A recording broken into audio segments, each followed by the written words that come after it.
Thick clouds filled the sky, with freezing winds carrying snow faster than 100 miles per hour. With a frigid -30 degrees Fahrenheit temperature, life-threatening snowstorms and avalanches are frequent. And these are typical conditions on the world's highest mountain, Mount Everest.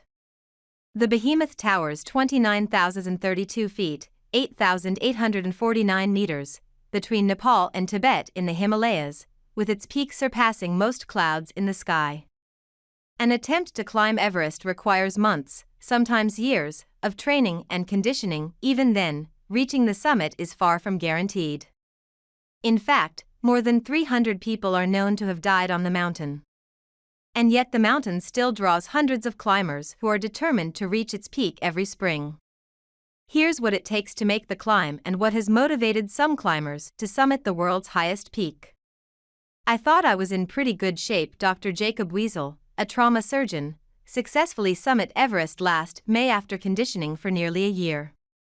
I would put on a 50-pound backpack and do 2 hours on a stair-stepper with no problem, Wiesel told CNN.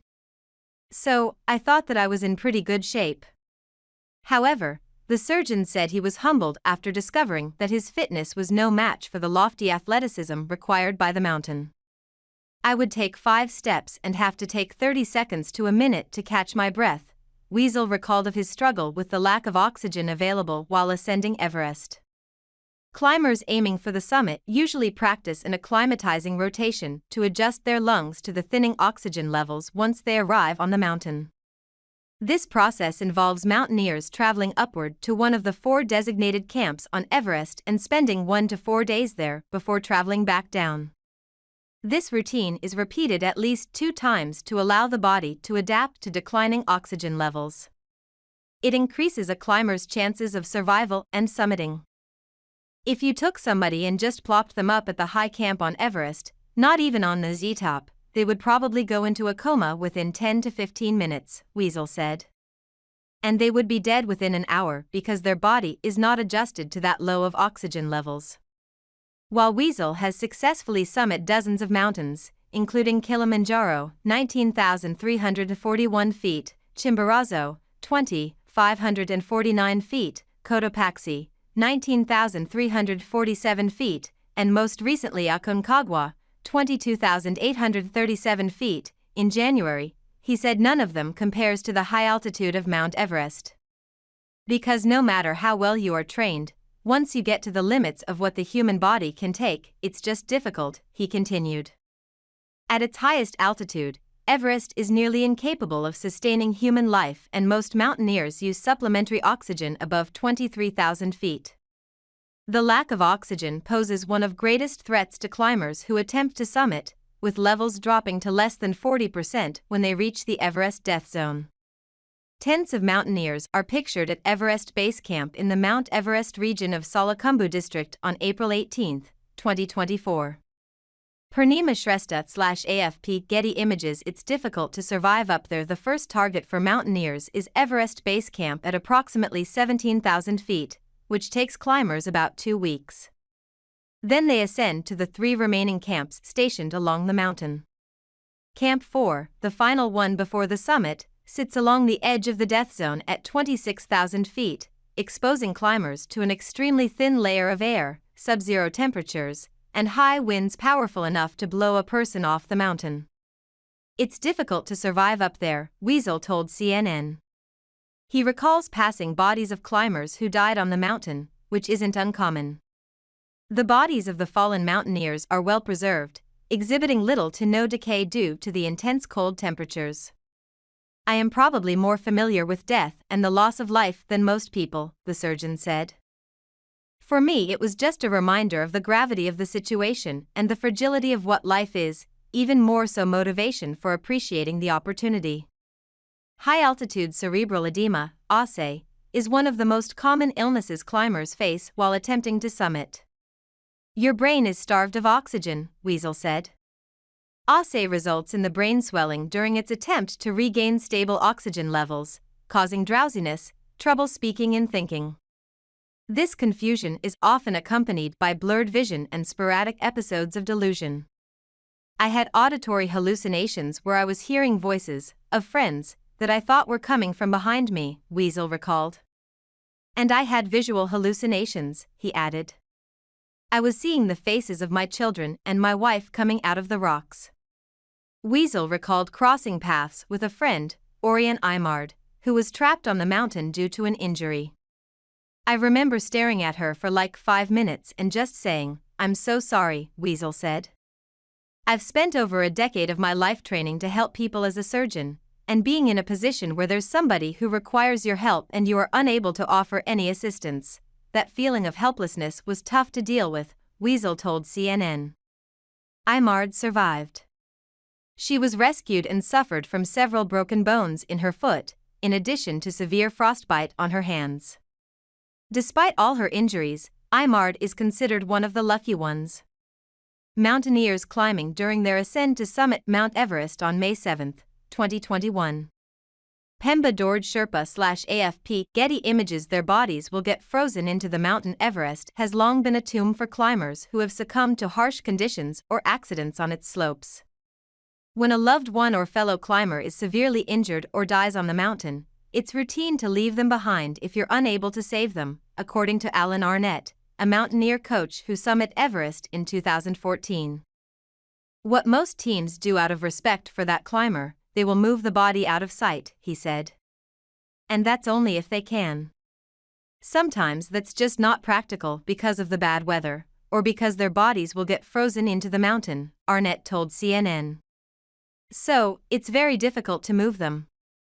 Seeing a corpse on Everest is comparable to seeing a horrible car accident, according to the mountain coach. You don't turn around and go home, Arnett said. You respectfully slow down, or say a prayer for that person, and then you continue. It's been 10 years since the single deadliest accident on the world's highest mountain, after an avalanche killed 12 Sherpa guides. And 2023 was recorded as the deadliest year on Everest, with 18 fatalities on the mountain, including 5 people that are still unaccounted for. The process of recovering bodies is extensive, sometimes impossible. Helicopter rescues and search missions are challenging due to the high altitude and frequently treacherous conditions, resulting in some rescuers dying in their attempt to save others. Mountaineers as they climb during their ascent to summit Mount Everest on May 12, 2021. Pemba Dorje Sherpa/AFP Getty Images. Watching the sunrise from 29,000 feet. The 3,000 feet climb from Camp 4 to the summit can take anywhere from 14 to 18 hours. Therefore, mountaineers typically leave the camp at night. That entire night was cold, Weasel recalled. It's dark, it's windy. But it was proven to be worth it in the morning, he said. Watching the sunrise from 29,000 feet and having that pyramid of Everest's shadow projected onto the valley below you, Weasel told CNN. It was probably one of the most beautiful things I've ever seen in my life, he continued. It's weird standing up there and knowing that everything else on the planet is below where you're standing. The size of the mountain is humbling, the surgeon said. I've never felt so small, he recalled. That mixture of humility and connectedness with something bigger than yourself is the proper place from which we ought to approach our existence on this planet. Like Weasel, Arnett summited at sunrise and experienced this same feeling of smallness.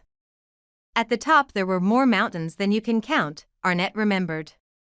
It was a sense of enormous gratitude, and at the same time I knew I had to get back down. After about 20 minutes to an hour, climbers typically start to descend back to the base of the mountain. Jacob Weasel, bigger than yourself. Before leaving for Nepal, Weasel was gifted an eagle's feather as a beacon for his Native American heritage. He was determined to plant the feather on top of Everest as a symbol of our people and what we've endured for the past several hundred years, Weasel told CNN. Showing that our spirit is not broken, but we're able to rise above the things that have happened to us, he added.